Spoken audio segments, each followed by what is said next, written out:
and turn to the sudden and shocking death of rap star Juice WRLD. The 21-year-old, who is named Billboard's Best New Artist this year, suffered a medical emergency at Chicago's Midway Airport. Tribute streaming in this morning, and Eva Pilgrim is here with the latest.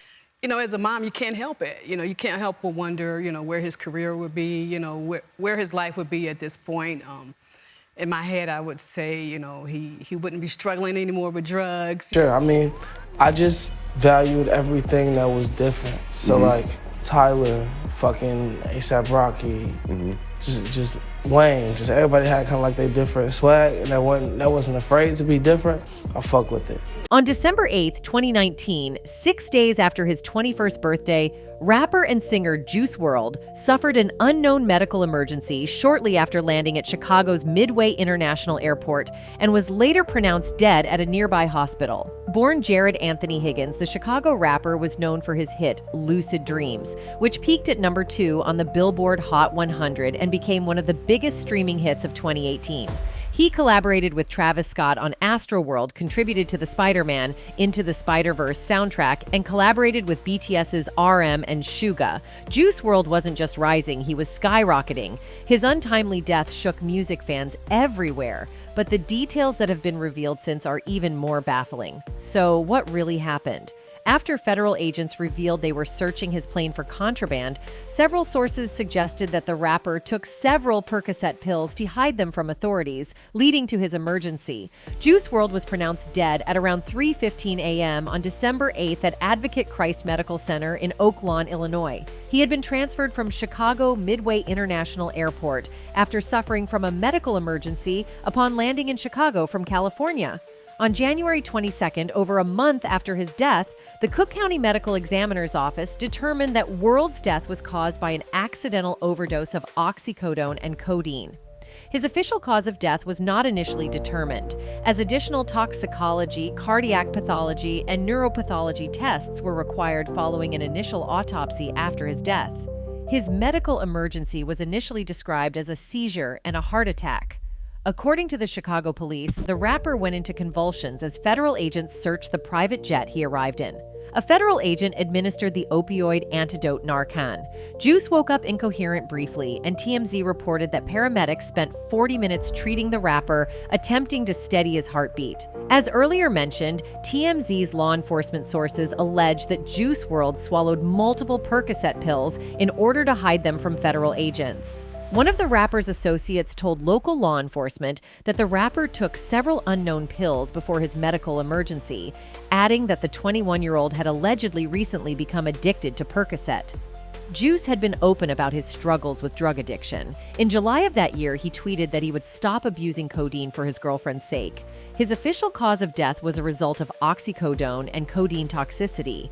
Federal agents and officers were waiting for his private plane to arrive at the Chicago airport because they suspected that they would find contraband material. According to TMZ, the pilot had alerted authorities because members of the rapper's entourage had guns on them, over 70 pounds of vacuum-sealed marijuana, 6 bottles of prescription codeine cough syrup, 2 9mm pistols, a .40 zero-caliber pistol, a high-capacity ammunition magazine, and metal-piercing bullet were found on the plane. TMZ also reported that Juice WRLD was initially searched by federal agents while leaving the country for Australia from Los Angeles on November 18th.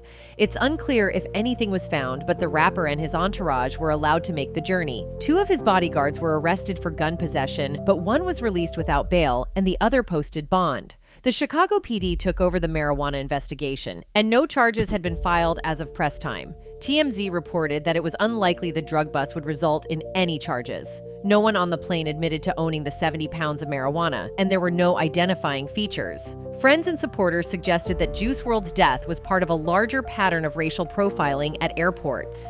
They cited his 2018 arrest at LaGuardia Airport in New York City. TMZ's law enforcement sources maintain that it was a standard procedure.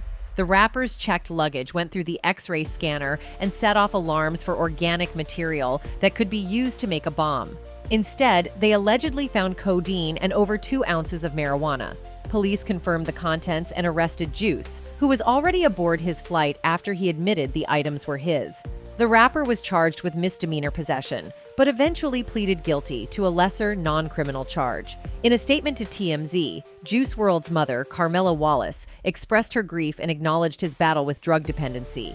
"We loved Jared with all of our hearts and cannot believe our time with him has been cut short," she said. As he often addressed in his music and to his fans, Jared battled with prescription drug dependency. Addiction knows no boundaries, and its impact goes way beyond the person fighting it. Jared was a son, brother, grandson, friend, and so much more to so many people who wanted more than anything to see him defeat addiction.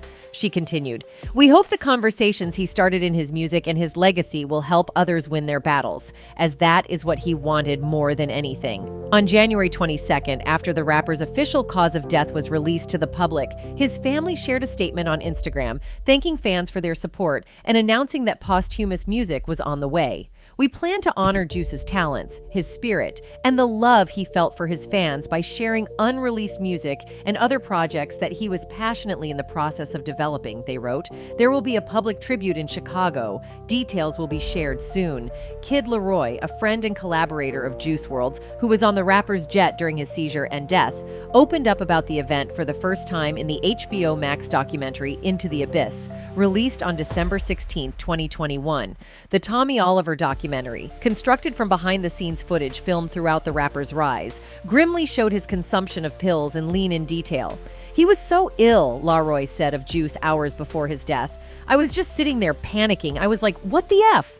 The musician continued, "Then the police came over to us and handcuffed us all. They handcuffed us in a line, and they was like, get the F away from him." In the 3 years since he started releasing music to SoundCloud, Juice had found huge success with a tender-voiced combination of melodic hip-hop, emo, and pop-punk. 9 months before his death, his second album, Death Race for Love, debuted at #1 on Billboard's chart. His music stood out for its rawness and emotional vulnerability.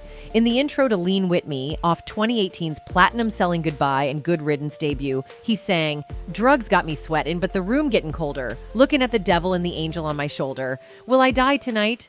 I don't know. Is it over? Looking for my next high. I'm looking for closure."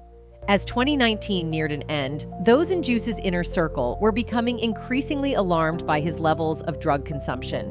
"Man, you're taking this a little too far right now." His recording engineer and arguably his closest musical confidant, Max Lord, remembers thinking at the time, Juice had been sneaking around doing drugs. Prescription opioids and lean, which is codeine and sometimes promethazine, mixed with soda were his usual choices, with different people oftentimes pretending that he was sober in order to use again with a new group. "We were all starting to be on his case a lot more about the amount of pills he was taking," Lord says. "He was hiding and compartmentalizing how much he was doing with different people.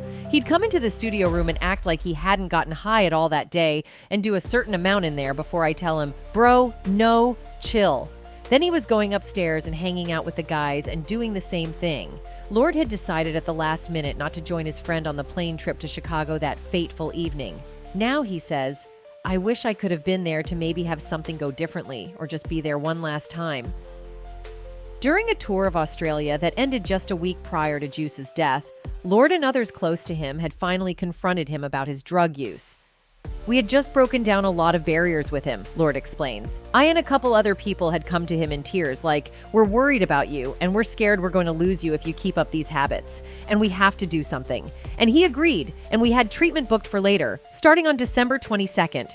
That was the soonest they were available to get him in. It hurts. It really hurts." Juice and his mother, Carmela Wallace, began to talk regularly about his drug use after he became famous, and she heard his narcotics-drenched lyrics on the radio. He was saying, "It's anxiety, and this is how I'm dealing with it."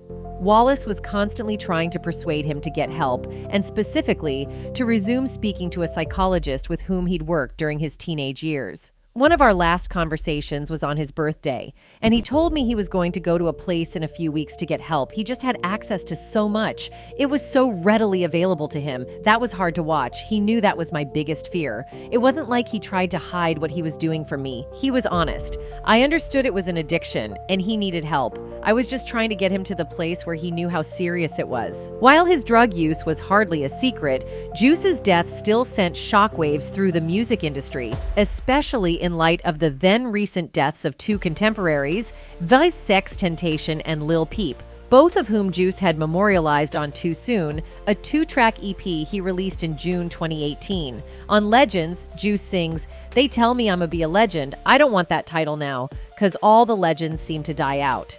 XXXTentacion was shot by robbers at the age of 20, and Lil Peep died of an overdose 2 weeks after his 21st birthday. SoundCloud rap, as their subgenre was known, was characterized by extremely raw and oftentimes tragic songs. But just when the sound was moving toward the center of music, its most promising artists were gone. It wasn't supposed to happen like this, says Cole Bennett, who directed several of Juice's biggest music videos, including his breakout song, All Girls Are the Same. I feel like he was just getting to new levels of his creativity. Almost everyone who met Juice recognized his immense potential from the outset. The first time I heard his music, it was just crazy, says G Herbo, his longtime friend and a star of the Chicago drill music scene. Some of the hardest S I ever heard from a kid. The songwriter-producer Benny Blanco, who discovered Juice on Instagram and immediately proceeded to set up a recording session with him in LA, recalls being blown away by his ability to craft a song on the spot. He hears 1 second of the beat. He goes in, and not only does he come up with the lyrics and the melody, but he does the entire song in 1 take, Blanco recalls, and he did 3 more takes and did 3 more hit songs over the same beat. And then he just says, "Pick the best parts you like." Juice recorded several songs in that one session with Blanco, and he would do the same with numerous other collaborators. "Yeah, we recorded 8 songs that first day," says Blanco, still palpably amazed. And it wasn't like he had dumb lyrics, his shit made you feel something. Juice had the rare ability to freestyle lyrics and melody with intense emotion, a feat he famously demonstrated for more than an hour on Tim Westwood's British radio show in 2018.